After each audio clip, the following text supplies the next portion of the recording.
네, 안녕하십니까. 하나님의 공의를 바로 세우는 시간 카이로스 시작하겠습니다. 네, 제 오른쪽으로 김용민 평화나무 이사장 나오셨습니다. 네, 안녕하세요. 안녕하십니까. 반갑습니다. 네, 김디모데 예호원 선교회 대표십니다. 안녕하세요. 예, 안녕하십니까. 네, 예. 일단 시작 전에 좀 좋은 소식 하나 알려드리려고 그래요? 해요. 네, 오. 저희가 항상 좀 슬프고 아프고 이런 소식 많이 전해드리는데 네네네. 거제 지역에서 어머니와 단둘이 사는 한 청소년이 교회 친구들로부터 지속적으로 일명 기절놀이나 이런 폭행을 당했던 어떤 사연 저희가 전해드린 적이 있었는데 또 우리 기억하시죠? 평화나무의 후원 회원 그리고 네. 벙커원 교회 교우들이 지난 6월에 네. 거제 현지에 가서 또 응원하는 피해 학생 맞습니다. 응원하는 또 행사도 하고 그랬지 네. 않습니까? 맞습니다. 근데 그 피해 학생이 사실 피해 정도가 너무 심각하다 보니까 음. 사람들과의 어떤 접촉도 피했었고 눈도 아유, 마주치지 않는 그럼요. 그 심각한 상황이었었거든요. 네네. 근데 학생의 상태가 많이 회복이 됐다고 합니다. 음, 그리고 얼마 전에 열린 공판에서도 굉장히 이제 과거를 회상하거나 본인이 진술하는데 어려움이 있는데도 불구하고 판사 앞에서 내가 끝까지 해보겠다라고 하면서 이제 그런 질문을 했나 봐요. 여기 그 가해 학생들 같은 경우는 우리는 그냥 다 친구 사이고 장난친 거다 이런 식으로 주장을 하는데 그 피해 학생이 나는 이들이 나를 한 번도 친구라고 생각한다고 느낀 적이 없고 나는 정말 죽을 것 같았다. 그런데 살고 싶었다. 이런 진술을 끝까지 잘 해줬다고 하더라고요. 아 예. 네, 현장에 또 정상교 평신도 행동연대 대표가 함께 했었는데 처음으로 정상교 집사님께 인사도 했다고 합니다. 그래요. 네, 예, 그 정도면 예. 정말 많이 호전이 된 거거든요. 그래서 음. 여러분께서 많이 기도해 주시고 관심 보여주셔서 또 이렇게 또 빨리 회복이 되지 않나 싶기도 하고요. 네. 끝까지 관심을 좀 놓지 않고 보여주셨으면 좋겠습니다. 네. 예.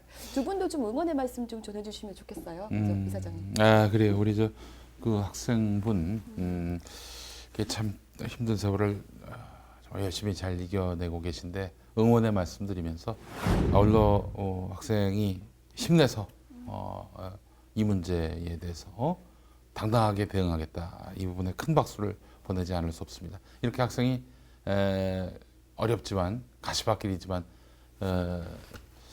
그 목적한 바를 이룬다면은 이 땅에 더 이상 학교 폭력은 자리하지 않을 것이다. 이런 믿음이 있습니다. 그리고 이 학생 응원하면서 또한 피해 학생의 어머니 네. 분에게도 정말 심심한 위로의 말씀을 드리면서 힘내시고 더욱더 재기하시기를 진심으로 기원하겠습니다. 네, 어머니에게까지 오늘 전해주셨는데 목사님도 뭐 해주고 싶은 말씀 있으시다면? 네. 네. 많이 힘내길 바라고요. 네. 그리고 그 어머니 또 정말 위로의 말을 전합니다. 그리고 제가 그 두 분을 위로해 드릴 수 있는 제일 좋은 이야기는 네. 얘네들 장난이라고 그러는데 저도 똑같이 장난으로 한번 얘네들 이렇게 한번 발라주고 싶네요. 삐 처리부터 좀 네, 발라주고. 네. 이런 애들, 그러니까 강력하게 엄벌에 처해져서 지금 얘네들이 법정에 나와서 한 말들을 보면은 일체 반성의 기미가 없고 네. 장난이었다고 지금 얘기를 하고 있기 때문에 지금 입이 10개라도 할 말이 없어야 되는데 하나 가지고도 지금 10말을 하고 있습니다. 그래서 강력 처벌을 통해서 반드시 이분들께 위로와 응원이 됐으면 좋겠습니다. 특히 그 가해 학생의 부모님 같은 경우 뭐 여러 가지 생각들이 있을 거예요. 우리 아들이 이 일의 여파로 굉장히 이 어려움에 처하지 않을까 염려하실 것 같은데 근데 말이죠. 이런 문제가 발생했을 때는 100% 아니 120% 피해자의 입장에서 생각을 해야 되고 발언을 해야 되는 것이고요. 자기 아들이 귀하듯 남의 아들도 귀한 거 아니겠어요? 네. 우리가 학교에다가 아이를 맡긴다는 것은 무슨 의미가 있냐면요. 그 학교에 다니는 모든 아이가 내 아이다. 이런 마음이거든요. 예, 그렇기 때문에 내 아이의 앞날 이것만 바라보고 피해 학생이 겪었던 그런 아픔이나 고난들을 가벼이 여긴다든지 타자화한다든지 이런 일을 하지 말아야 한다. 그러면 아이를 괴물로 만든다. 되게 그 가해 학생의 부모님들이 거제 고현교회에 다니시는 분들로 알고 있는데 또 믿는 사람이라면 더더욱 네. 그러면 안 되는 거죠. 피해 학생의 그런 고통이 어떠한지 세심하게 살펴보시고요. 이 피해 학생을 도울 수 있는 방법은 무엇이 있는지, 또 우리 아이가 아프고 따가워하더라도 분명히 이 일은 잘못됐다. 어떻게 사람을 가해할 수 있느냐? 네. 내 자식 맞냐? 이러면서 거세게 혼을 내서 다시는 그런 일이 없도록 하게 만들어야지. 야야야, 괜찮아 괜찮아. 뭐 친구들끼리 그럴 수도 있는 거지. 야, 너무 위축되지 마. 이런 식으로 나갔다가는 아이가 이보다 더 심한 그런 가해 행위를 할 수 있다는 점, 도덕적 책임감을 느끼지 못한다는 점 분명히 명심하셨으면 좋겠습니다. 네, 저는 고현교회 한마디 하고 싶습니다. 사실 이제 취재한 모든 언론사에 고현교회가 그런 식으로 말했어요. 그러니까 언론사를 믿지 못한다. 본인들을 원하는 대로 편집해서 내보내기 때문에 대응하고 싶지 않다. 이런 식의 말들을 한 것으로 알고 있고 저한테도 그런 식으로 답변을 주셨었거든요. 그러면서 그 자세한 경위나 사실을 얘기하던가요? 그렇지 않죠. 그렇지 않죠. 네. 경위와 사실을 얘기하세요. 그 있는 그대로 보도해 줄 테니까. 얘기를 안 하니까 피해자들 이야기에 경청할 수밖에 없는 거 아니에요? 자기들이 그 뭐 말하고 싶은 사실 그리고 경위 이게 뭐 당당하지 못해서 그런 거 아닐까요?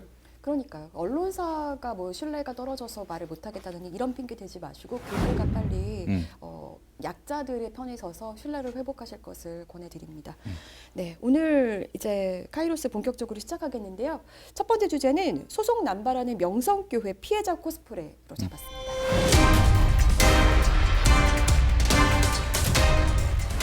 네, 사실 명성교회 건은 저희가 최근에 좀 소홀히 했어요. 그랬더니 또 이렇게 소송을 또 남발하시면서 또 이렇게 주인공이 되셨습니다. 네, 최근 또 어떤 일이 있었죠? 김주용 연동교회 담임 목사. 네. 연동교회 잘 아시죠? 네, 한국기독교 연합회관 앞에 있는 네, 예쁜 교회인데요. 또 오래된 전통의 네. 교회고 여기 그 얼마 전까지 담임 목사했던 분이 교단총회장 하신 맞습니다. 이성희 목사 아닙니까? 네. 9월 29일에 김주용 목사가 주일 설교 강단에서 교회 세습으로 떠난 성도들에 대한 안타까움을 전한 다음 명성 측으로부터 허위사실 유포 명예훼손으로 경찰 고발을 당했다고 합니다. 네, 설교에서 설교에서 발언했다고 네. 그 설교 발언을 문제 삼아서 명성교회가 경찰에 고발을 한 것입니다. 설교 내용이 어떤 내용이었죠? 에스겔서 27장 14절과 마가복음 16장 15절에서 16절 말씀을 본문으로 교회 회복 이런 제목의 설교를 했는데 여러분, 세상에서 얻어터지고 상처 입고 고통 가운데 빠진 것은 지금 그 대형교회와 그 목사와 그 아들이 아니라 그들 때문에 하나님이 주인 되신 교회를 보지 못하고 교회가 교회답지 못한 것을 눈으로 확인하여 가슴이 찢어지고 마음이 먹먹한 눈물로 기도하는 여러분인 것을 저는 잘 알고 있습니다. 바로 그 교회 목회 세습 때문에 우리 교단은 4년 동안 23만 명이 교회를 떠났습니다. 우리 교회와 같은 우리 교회의 숫자와 같은 교회가 7, 8개가 없어진 것이고요. 500명 출석하는 교회 500개가 사라진 것입니다. 저출산으로 교육부 자녀들이 줄은 것은 사실이지만 청년부, 장년부 교인들이 줄어든 중요한 이유 중에 하나는 분명하게 법 위에 있는 힘 있는 목사, 하나님 위에 있는 대형교회 때문에 깨어있는 성도들이 지금 교회를 떠나고 있다는 것입니다. 맞는 말씀 하셨는데요. 근데 사실 이제 목사의 설교를 사회법정에 이렇게 세우는 일이 흔치 않잖아요. 제가 볼 때는 이런 식으로 소송하시면 오히려 교인들 입장에서는 소송하고 싶은 목사님 설교 정말 많은데요. 네. 명성교회 세습을 용인해준 결의를 하면서 이에 반발하는 성명이나 설교가 사실 김주영 목사님뿐만이 아니라 많은 교회 또는 목사님 설교에서 나왔는데 왜 유독 김주영 목사님만 소송을 했을까? 저는 이 지점도 한번 짚어봐야 될 지점인 것 같아요. 명성교회가 서울 동남노회지요. 네. 대한예수교장노회 통합 측. 그리고 김주용 목사는 서울노회입니다. 네. 예장통합 서울노회는 명성교회 세습에 대해서 가장 강력하게 문제 제기하는 그런 노회입니다. 네. 또 서울노회의 주요 교회들 우리는 세습하지 않겠습니다. 이렇게 또 목사님들이 선언을 했어요. 네. 아마 본보기를 보여준 게 아닌가. 서울노회에 대해서 김서만 목사가 마음이 편하겠어요? 불편한 것을 본보기로 이렇게 보여줬다. 그렇게 저는 추정을 합니다. 아, 굉장히, 예, 저 사실의 영역이 아니라 의견의 영역입니다. 이거 중요해요. 네. 이게 사실이다라고 말하는 순간 이쪽에서 저를 또 걸 수도 있어요. 의견의 영역이에요. 충분히 의견의 영역. 합리적으로 의심해 볼 수 있는 지점. 자, 그리고 이 소송 제가 또 나름대로 이런 많이 고소도 당했고 고발도 당했고 만만치 않게 또 고소 고발도 하고 한 입장에서 요거 제가 봤을 땐 재판정까지 못 갑니다. 네. 이 사안은 김주용 목사님 말씀이 굉장히 고상하고 또 한국교회에 대한 충정을 담아서 한 발언이었고요.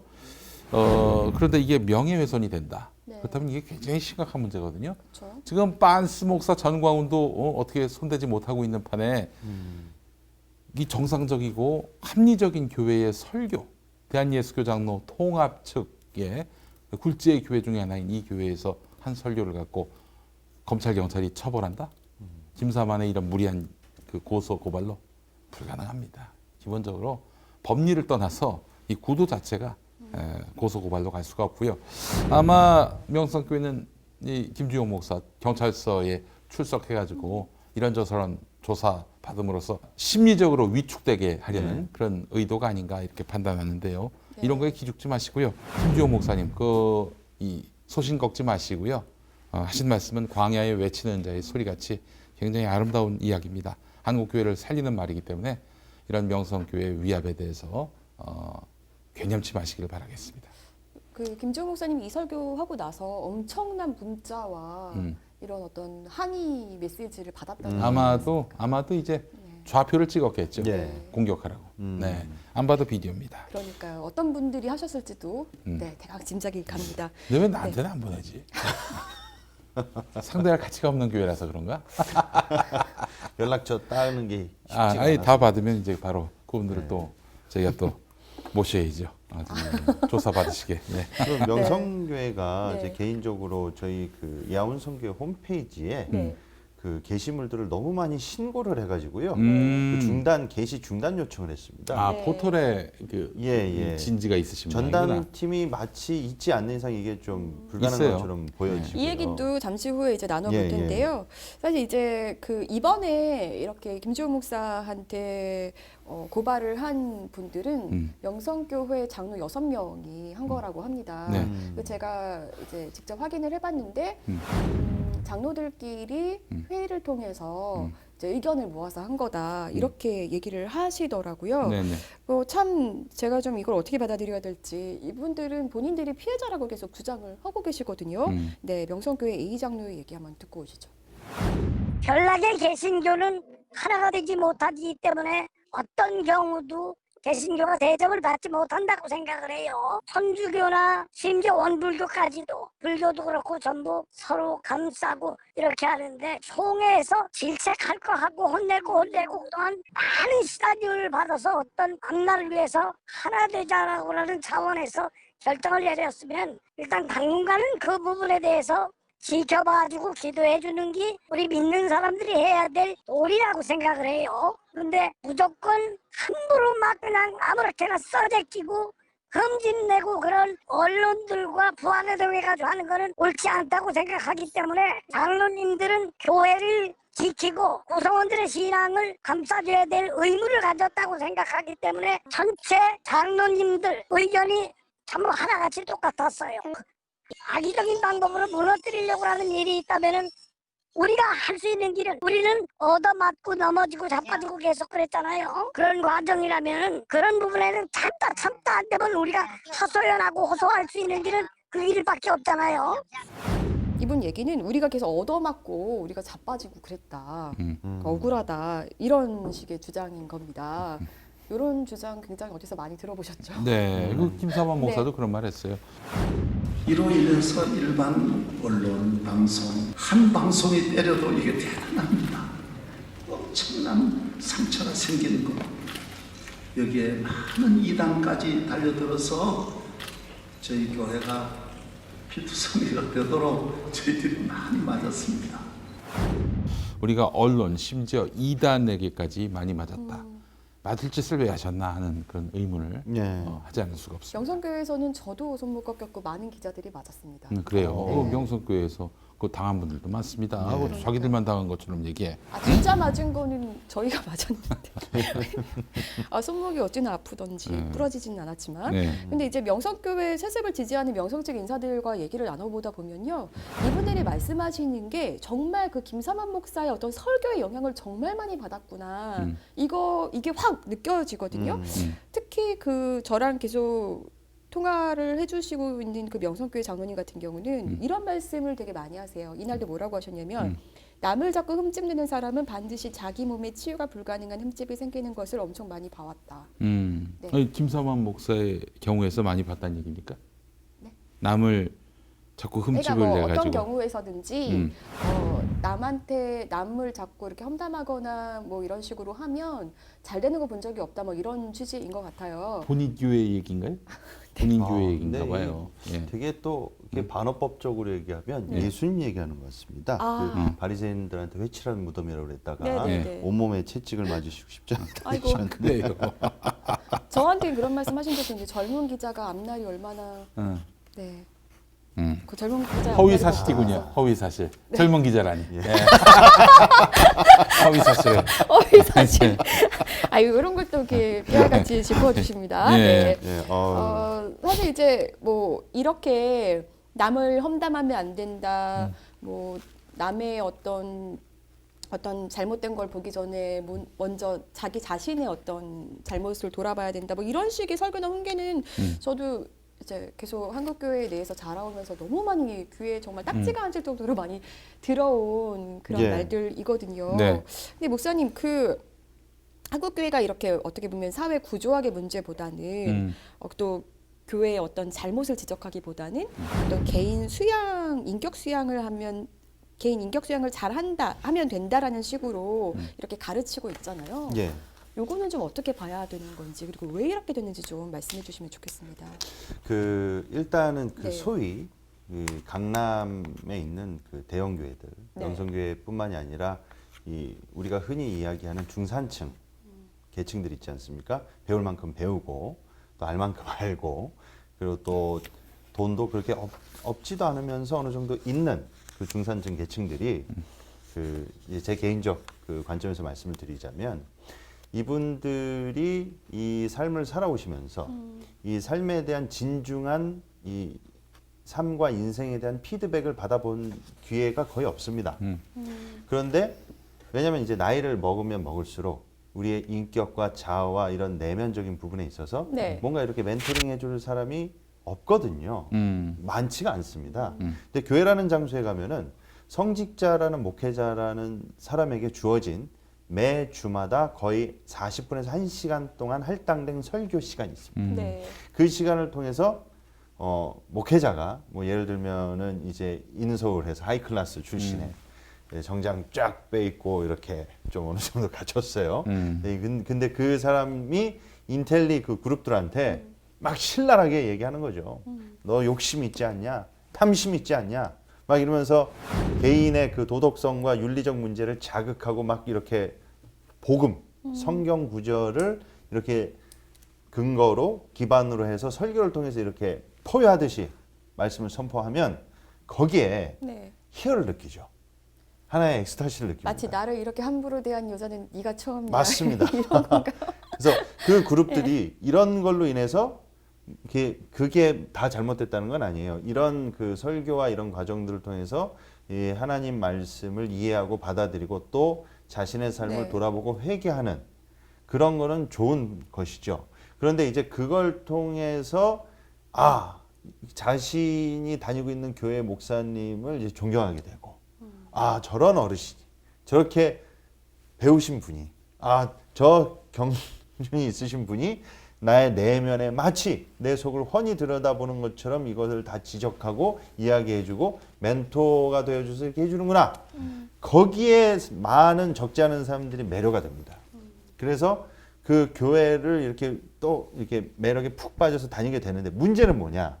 그 지금까지 기성 교회와 기존 교회들이 수많은 그 복음주의자들이 복음을 외치고 회개를 외쳤단 말이에요. 네. 그러면 양승태 같은 교인들이 나오지 않게 해야 그게 진짜 정상적인 설교고 메시지죠. 네. 양승태 같은 사람들이 회개하고 정말로 자신의 삶을 돌이키게 했어야 되는데 구조학에 대해서는 철저히 이야기를 하지 않은 채 이 설교와 모든 메시지의 방향이 거의 대부분 개인의 도덕성과 윤리적 인격 수양에 거의 매몰이 되다시피 했기 때문에 그러다 보니까 교회에서 그런 이야기를 들을 때는 순간 이렇게 마음이 동요돼요. 네. 그래서 이게 예전에 그 청교도라고 저희가 알고 있는 네. 그 조나단 에드워즈라는 그 신학자 한 말이 네.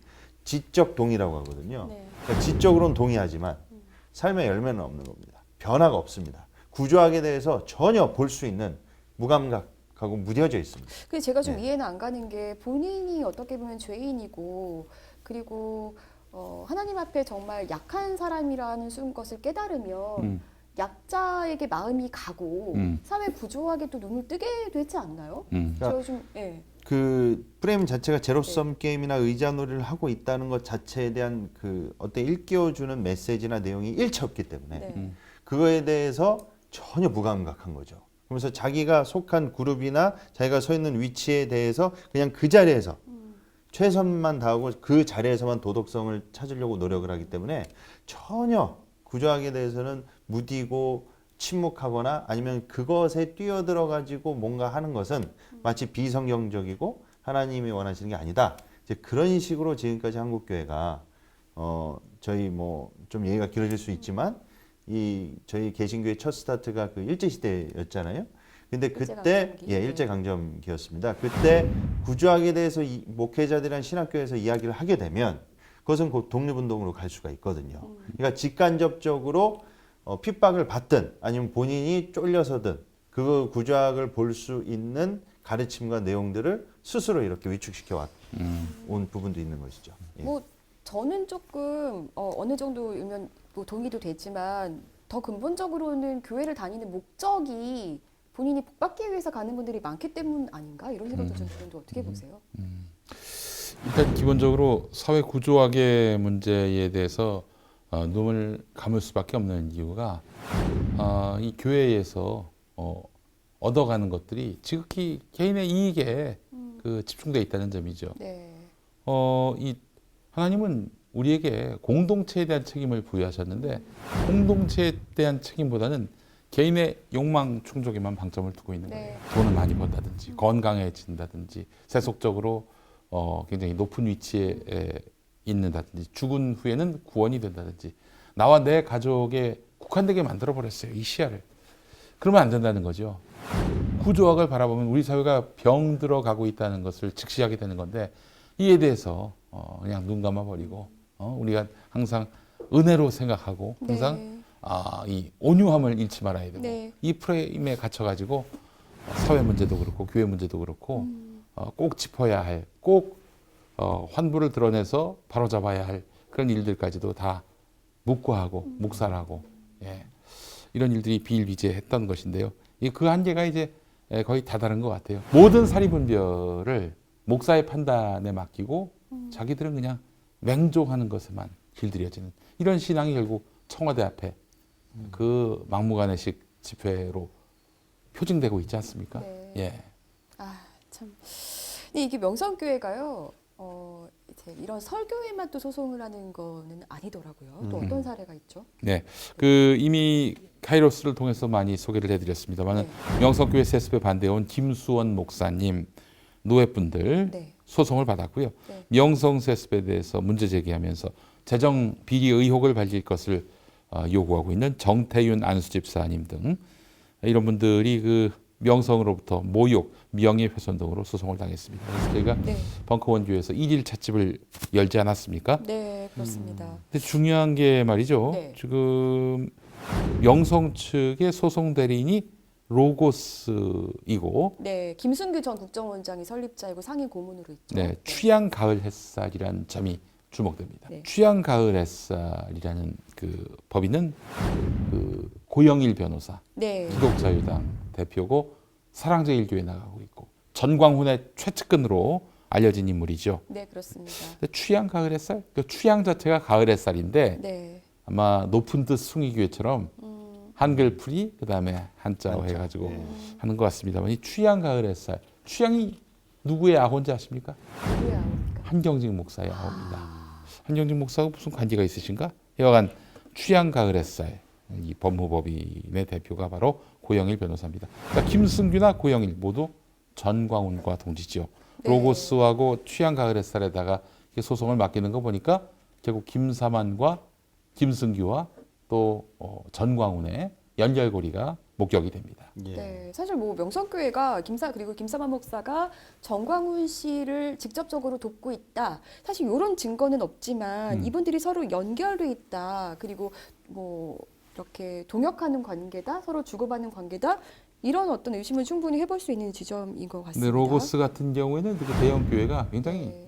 이 법무법인에다가 관련한 소송을 많이 맡겨요. 네, 그래서 뭐 자기들은 김사만과 무관하다 이렇게 얘기할 수도 있겠지만은 이 흐름이 만만치가 않네요. 심상치 않고요. 네. 예, 취향이라고 했을 때 이제 그 한경직 목사를 얘기인데 한경직 목사는 대표적인 반공주의 목사죠. 네. 근데 지금 정광훈 씨가 지금 외치고 있는 게 종북 타파랑 반공이지 않습니까? 네. 그래서 그런 하나의 그런 그 연대가 형성되고 있지 않을까, 공통 관심사가 아닌가 싶네요. 또 전광훈이 그 한기총의 뿌리를 강조합니다. 그러면서 네. 한경직 목사 이야기를 많이 해요.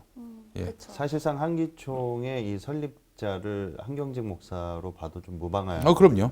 예, 예. 참 이게 협력하여 선을 이루라고 하셨는데 협력하여 이렇게 공생 관계를 유지하고 계십니다. 협력하여 악을 이루고 있어요. 차마 제가 그 말까지 못했는데. 네. 이게 명성교회가 이렇게 계속해서 소송 전도 펼치고 계시고 이러면서 저희도 이렇게 좀 관심을 끊을 수가 없습니다. 네, 그렇습니다. 아니, 근데 사실은 아주 간단한 방법이 있어요. 네. 근데 그런 방법을 선택하기에는 한국 교회의 여러 많은 주체들이 고민이 깊나 봐요. 그래서 네. 평화나무가 하기로 했습니다. 네. 대한예수교 장로회 통합 측 이번 9월에 총회가 있었지 않습니까? 네. 거기서 헌법을 초월한 초법적 전권 수습위원회가 구성이 돼가지고 명성세습 2년 후엔 가능하다. 땅땅땅 이렇게 판단을 내린 거 아니에요? 총대가 거기서 동의하고. 아니 헌법부터 고쳐야지. 세습방지법 그걸 없앤 다음에 그 다음에 뭐 명성세습은 가능하다. 이렇게 나와야 되는데 아니 그 헌법은 그대로 두면서 명성세습만은 봐줘야 한다. 말이 됩니까? 그래서 저희가 대한예수교 장로회 통합 측 교인들로 해서 소송인단을 구성해 명성세습을 허락한 9월에 교단 결의 무효힘을 민사법정을 통해서 확인받으려고 합니다. 그 소송을 저희가 하기로 결정했습니다. 네, 그렇습니다. 예. 또 사실 이제 그런 말씀 하시는 분들이 많이 있으시죠. 이거 좀 개교의 일 아니냐라고 하시면서 이렇게 끝까지 그럼에도 불구하고 세습하겠다는 김사만 목사도 참 짜증나지만 이걸 끝까지 취재하겠다고 따라가는 기자도 너무 짜증난다. 근데 이제 교회 세습을 정말 막으면 뭐 성도들에게 어떤 유익이 있나요? 혹은 저에게 떨어지는 뭐 유익은 뭐가 있는 건가요? 예. 네. 그래서 일단 요 세습이 안 되면요. 이게 천하의 김사만 목사도 하나님의 질서 아래 총회 헌법 아래 있구나.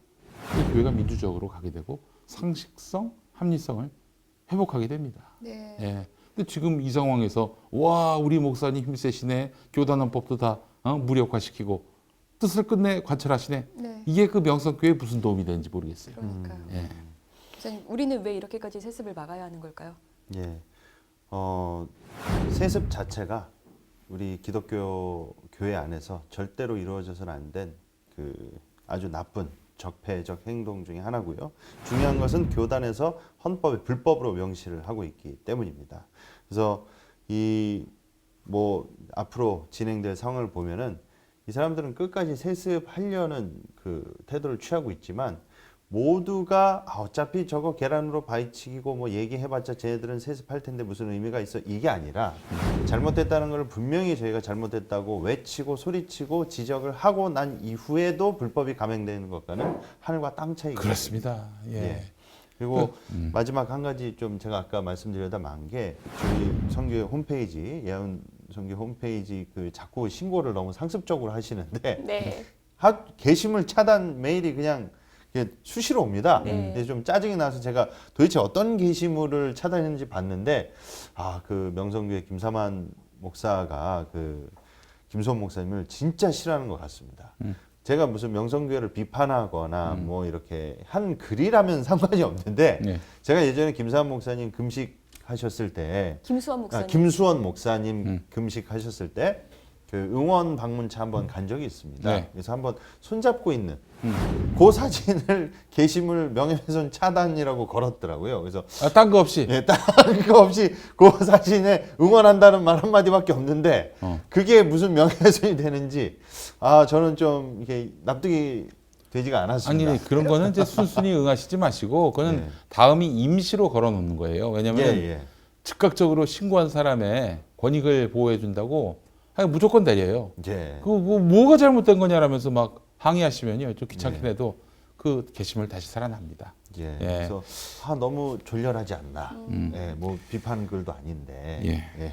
그리고 사실은 디모데 목사님 말씀을 좀 이어받아서 해봐야 소용없다. 이래놓고 손 놓고 있으면요, 나중에 후대에서는 예. 당신 그런 불의가 만연한 현장에서 뭐 하고 있었냐?라고 충고했을 때 뭐라고 얘기하겠어요? 예. 그냥 입 막혀서 쫓겨나는 한이 있더라도 정말 할 말은 해야 된다는 얘기죠. 예, 그런 일들을 우리 교인들이 많이 해야 합니다. 특히 명성교회 다녔다.